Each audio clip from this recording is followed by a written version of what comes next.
हर हर महादेव सबको वेलकम है आपका इस मिनी व्लॉग में, जहां आज हम पहुंच गए हैं पहाड़ियों के ऊपर बने शिव जी के मंदिर में, जहां आपको मिलेगा खूबसूरत व्यू, ढेर सारे सांप और ऐसे बच्चे जो बेयर ग्रिल्स तक को बोल दे कि भैया आप रहने दो, हम संभाल लेंगे। तो कुल मिलाकर दर्शन भी होगा, एडवेंचर भी होगा और साथ ही में हमारी सैनिटी का थोड़ा बहुत नुकसान भी, क्योंकि आखिर मिनी व्लॉग है, बोरिंग तो नहीं हो सकता।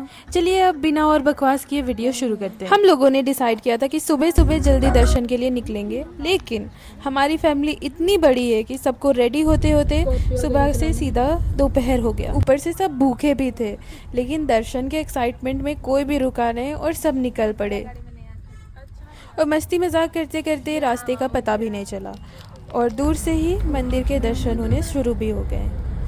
लेकिन सामने पहुंचते ही पता चला कि आज भी अच्छी खासी भीड़ है और 7 साल से हम लोग यहाँ दर्शन के लिए आ रहे हैं, पर पहली बार इतना सारा झूला लगा हुआ था और मेरे भाई तो पागल हो गए थे देख के। झूला दीदी हमको।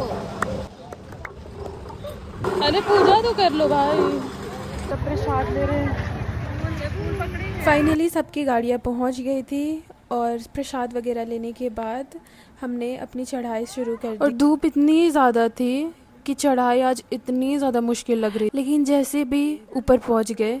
और ये यहाँ का कुंड है जहाँ से पानी शिव जी को चढ़ाया जाता है। एक चीज़ देख के ऑनेस्टली बहुत ज़्यादा बुरा लगा, खाने पीने के सारे स्टॉल्स और लोगों की वजह से काफ़ी कचरा जमा हो गया था कुंड के आसपास, मंदिर के बाहर और अंदर भी जगह जगह पे गंदगी दिखाई दे रही थी। अगर आप झारखंड से हो और यहाँ दर्शन के लिए आ रहे हो तो प्लीज़ इस चीज़ का थोड़ा ध्यान रखें। कोशिश करें कि ऊपर कुछ खाए पिए तो कचरा इधर उधर ना फेंके और पॉसिबल हो तो खाने पीने का सामान नीचे ही लें। खैर इतने दिनों तक वेट करने के बाद अब जाके फाइनली शिव जी के दर्शन हो गए और दर्शन के बाद इतना सुकून महसूस हो रहा था। मैंने और डोलो ने पहले पूजा कर लिया था, तो हम दोनों बाहर आके वेट कर रहे थे सबका। और ऐसे तो पूरा पहाड़ ही सेक्रेड है, बट यहाँ की मान्यता ये है कि यहाँ जो शिवलिंग है वो खुद से प्रकट हुए हैं। हर हर महादेव।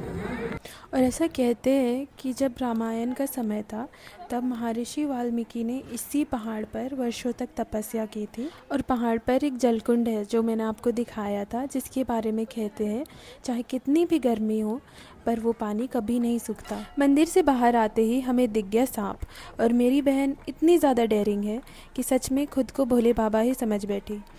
गले में सांप लपेटकर उसको सहला रही थी। निक्की देखो दीदू क्या कर रही है।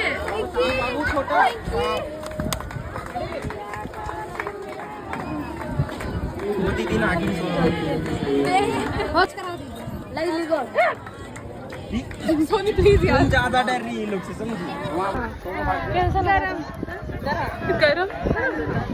और मेरी बहन से मैंने पूछा सांप छूकर कैसा लगता है, तो उसने बोला गरम। और थोड़ी दूर जाकर जब सब हनुमान जी के दर्शन कर रहे थे तब इन बच्चों को दिख गया फिर से सांप। ये भगवान ये लोग मत देखिए, ये फिर असली सांप को छूने खोजेगा।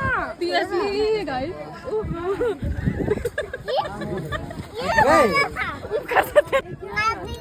और यहाँ बच्चों को तो डर लग नहीं रहा था, पर बड़े ये छोटा मत करो बेटा।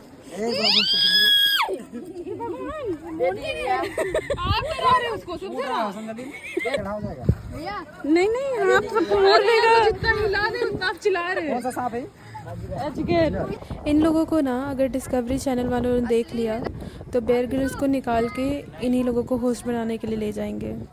पता नहीं क्यों इन लोगों को बिल्कुल भी डर नहीं लगता है।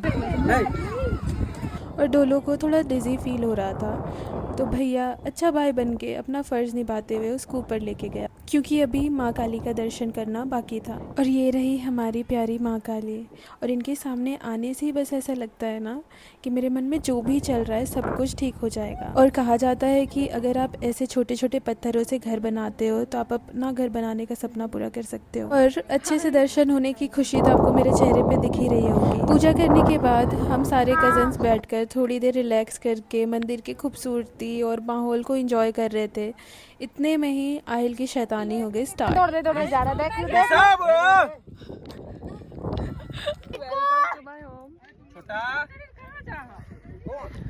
और मेरे घर पे सब इसी टोन पे बात करते हैं। नॉर्मल इन लोगों को पता ही नहीं। और इतने में ही मिक्कू हम सबसे नाराज़ हो चुका था क्योंकि उसकी मम्मा उसकी दूध की बोतल कार में ही भूल गई थी। अब जो दूध शिवजी के अभिषेक के लिए लाया गया था उसमें से एक बॉटल बच गया था, तो उसी को मिक्कू को पिला दिया गया और उसके बाद तो वो इतना एनर्जेटिक हो गया। फिर सब आ गए फैमिली फ़ोटो के लिए और मैंने ध्यान ही नहीं दिया कि किशु की मम्मा हाय कर रही थी। तो फिर उनको अटेंशन देने के लिए मैंने पूरा कैमरा ही उनके फेस पे जूम कर दिया। किसी करो। और मेरे घर के बच्चे बस बदमाशी करने के टाइम पे ही एक्टिवेट होते हैं। फिर इसके बाद मेरे कज़न्स का कवि सम्मेलन स्टार्ट हो गया, एक से एक खतरनाक परफॉर्मेंस।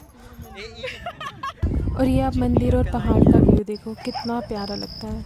इसके बाद हम सब नीचे ही जा रहे थे, तभी सबके अंदर खुराफाती आत्मा जाग गई और फैसला हुआ कि अब तो झूले पर बैठना ही पड़ेगा। पहले बच्चे एंजॉय कर रहे थे, फिर ये लोग मुझे उठाकर बड़े वाले नाव पर ले गए, जिसके बाद तो मेरा हिम्मत जवाब दे चुका था, पर इन लोगों का मन कहाँ मानने वाला था।